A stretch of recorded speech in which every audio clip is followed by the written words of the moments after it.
Hi friends, நான் வந்து இன்னைக்கு என்ன போடுறேன் அப்படின்னா, ஆங்கிலேய ஆட்சிக்கு எதிரான தமிழகத்தில் நிகழ்ந்த தொடக்க கால கிளர்ச்சிகளான லெசன் வந்துட்டு நம்ம ஸ்கூல் புக் பிளஸ் கா வெங்கடேசன் அவர்களோட பாயிண்ட்ஸும் கவர் பண்ணி ஸ்டோரி ஆஃப் சொல்கிறேன்.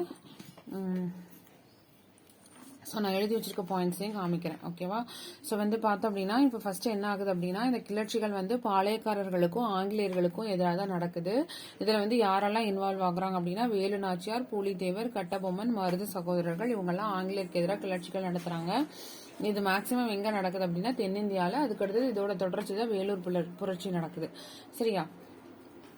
இப்ப பிரெஞ்சு படைகளோடும் அதோட ஃப்ரெண்ட்ஷிப்பா இருந்த நம்மளோட இந்திய ஆட்சியாளர்களும் இணைந்து கர்நாடக போர்களில் வந்து தோற்கடிக்கப்படுறாங்க ஆங்கிலேயருக்கு எதிராக. இதனால என்ன ஆச்சு அப்படின்னா, கிழக்கிந்திய கம்பெனி வந்து ஸ்ட்ராங் ஆயிடுச்சு.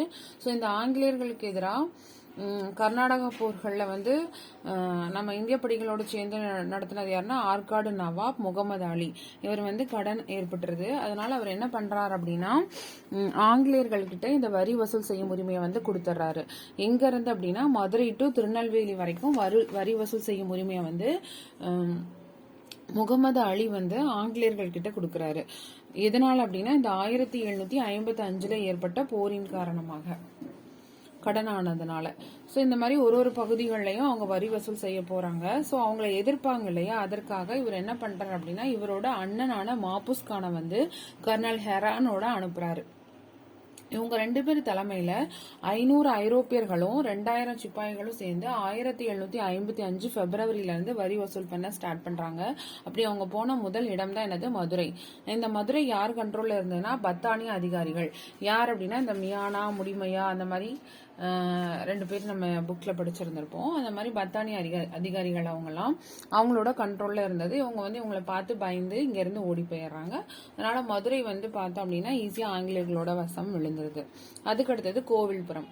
இந்த கோவில்புரம்ல வந்து என்ன பண்றாரு அப்படின்னா, ஹெரான் வந்து மக்களை பயப்படுத்துறதுக்காக அங்க இருக்கிற கோயில்ல இருக்க சிலைகளை வந்து திருடுறாரு. அதனால பயந்த மக்கள் என்ன பண்றாங்கன்னா, இவங்களும் வரி கொடுக்கறதுக்கு ஒத்துக்கிறாங்க. அதுக்கடுத்ததுதான் போனது நெற்கட்டும் செவல்.